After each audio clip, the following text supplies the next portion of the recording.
These are the building blocks of their internal conflict.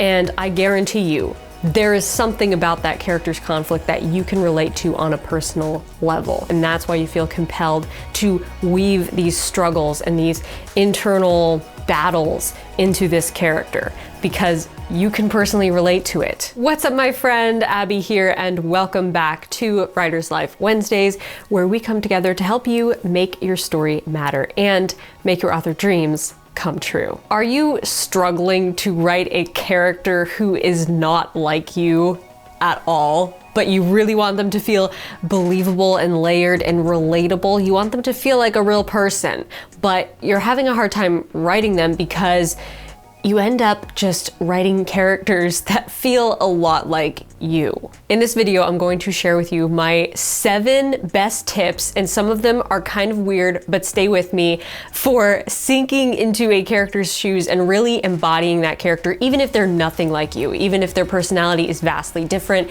their voice is vastly different. These techniques will help you to step into the role of any of your characters and see the world through their eyes, through their perspective, and write their voice effortlessly. A lot of writers ask me this question: how do I write a character who's not like me? Because I think a lot of writers fall into the rut of writing a lot of characters that just sound like them. A lot of writers don't even realize how much their own voice, personality, and beliefs influence the characters they write.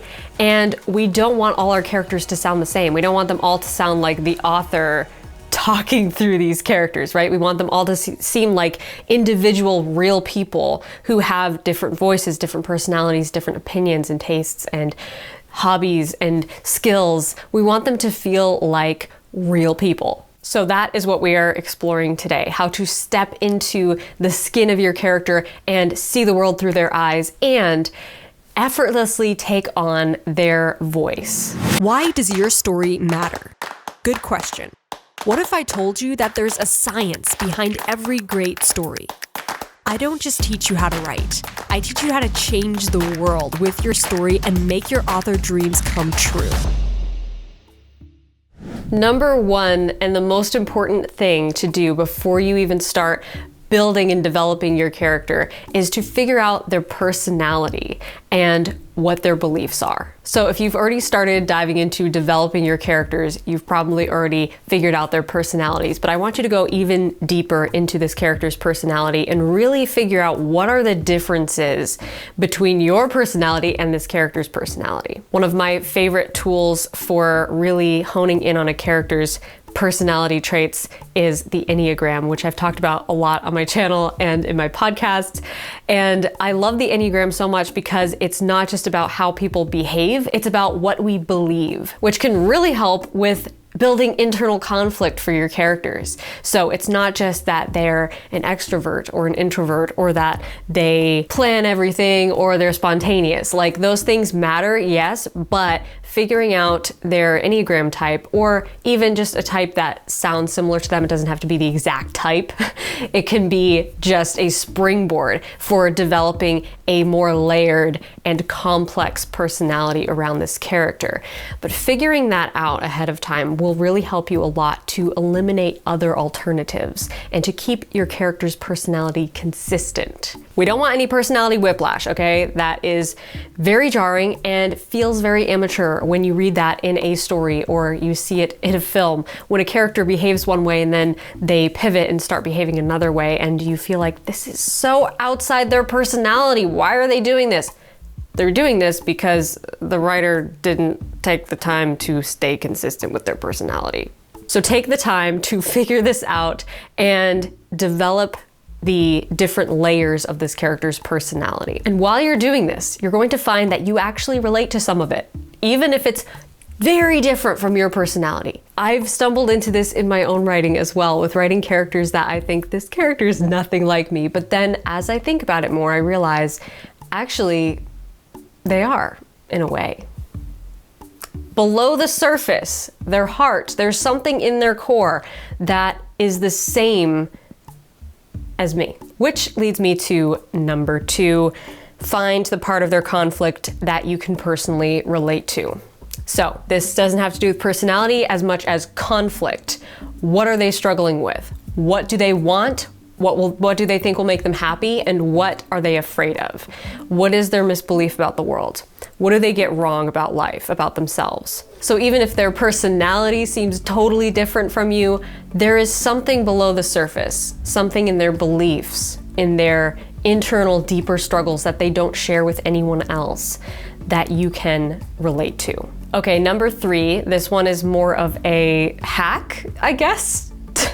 A way to hack your brain into feeling like your character, which is to listen to music that they would listen to or that reminds you of them. But bonus points if it reminds you of them and it's something that they would actually listen to. Music, as you guys know, is something that really inspires me and influences me a lot in my writing. And every time I create a new work in progress and I'm starting to develop ideas and characters, I create lots of playlists for them. I create playlists for each one of my characters that are main characters in the story. I create playlists for the story itself, soundtracks, like if it was a movie, this is what the soundtrack would be. But listening to music that reminds me of my characters really helps me to get in that zone. And even if it doesn't match the mood of the specific scene I'm writing, I do this all the time. Like I'll have a character that I'm writing who, let's say they're more of an extroverted, happy-go-lucky, sort of optimistic, daredevil, rebellious character. I will probably be found listening to very lively rock music while writing this character. Even if I'm writing a scene where it's really not that hyper of a scene, not much hype going on, I'm still gonna be listening to that hype rock music to hype myself up into that energy of that character. That's really what we're trying to accomplish here. We're trying to accomplish the energy of the character, trying to channel that main character energy. Which leads to number 4, and that is to dress like your character. So when I was writing The Other World, one day I would be writing Orca's point of view, and she's a very soft, gentle, sweet flower child, and she wears lots of linens and skirts and blouses and soft sweaters and just like cozy, soft, feminine stuff. And when I wrote her chapters, I would dress like that because I, first of all, love that style, but also I would feel more like her when I was wearing the kinds of clothes that she would wear. And on the opposite end of that spectrum, when I was writing Jack's point of view, I would wear more like jeans, hoodie, shorts, t-shirt, more casual clothing, because that would feel more like, okay, I'm in this energy headspace of Jack, who is not formal at all. So it doesn't have to be anything like extreme, but I find that this really helps to embody the energy of a character. And that leads me to number 5, which is to try activities that your character would do. This is another thing I do all the time, and it really helps me to get in that frame of mind. For instance, let's say your character is like a tough, badass spy or something, and they are skilled in self-defense or martial arts or something like that. Maybe you should learn martial arts. Seriously, it's going to get you into their headspace, into their energy to train self-defense, to practice shadow boxing or boxing on a heavy bag. It's going to, first of all, give you some interesting new real world skills. It's also going to put you into a different headspace. And I find this all the time. When I'm training martial arts, I am in a different headspace, and then when I come out of a practice session, out of a training session, I feel in the mood to write a character who has that same skill set and who brings that energy to the story. But you can do this with anything. Say your character is a pastry chef. Well, maybe you should spend some time like making croissants before you start writing. I'm serious, it sounds so weird, but it's true. It really seriously helps so much. Number 6 is a favorite hack of mine that I shared on my last live training about dialogue. It works for dialogue. It also works for just writing a character's internal narrative, their point of view, which is to spend time with characters who have a similar energy and attitude as this character you're trying to write. So a similar personality, attitude, internal conflict. They don't have to be exactly the same, but they should have similarities. I especially recommend this for characters and people in real life even that you can listen to and let their voice and their energy and their attitude sort of rub off on you. Okay, this is a subliminal thing. You're not actually going to be like copying their lines or their quirks. Don't do that.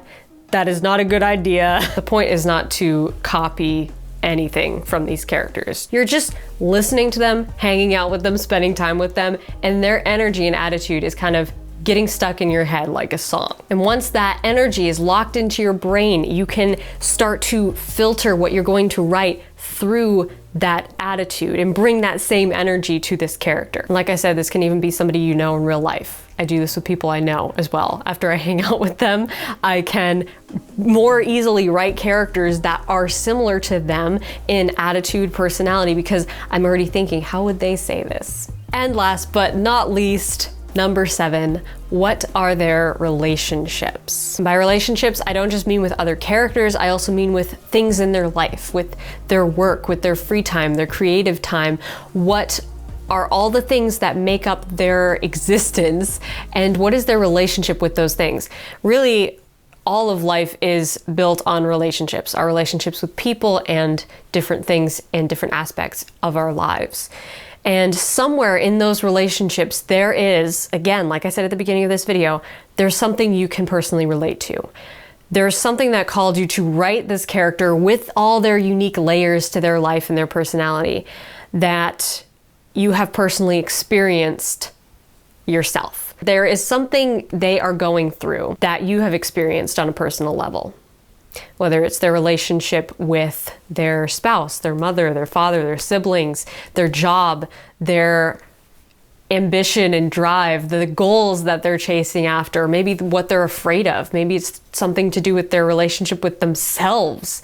These things are all these little nuanced layers of this character that you can get to know on a deeper level and relate to. And I want you to relate to it. I want you to weave your own experience into this character wherever you possibly can.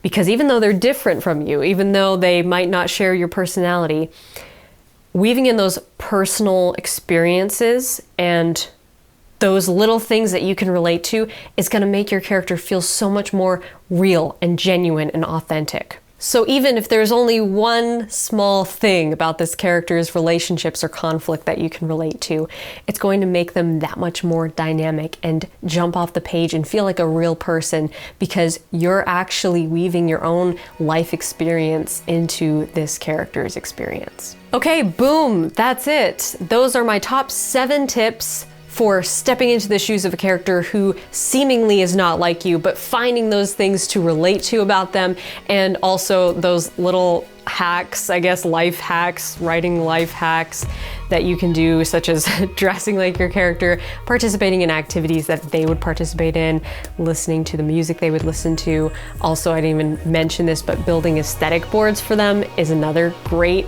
way to really embody their vibe and their energy. It's all about stepping into that main character energy. So I hope this video has given you some helpful tips on how to do that.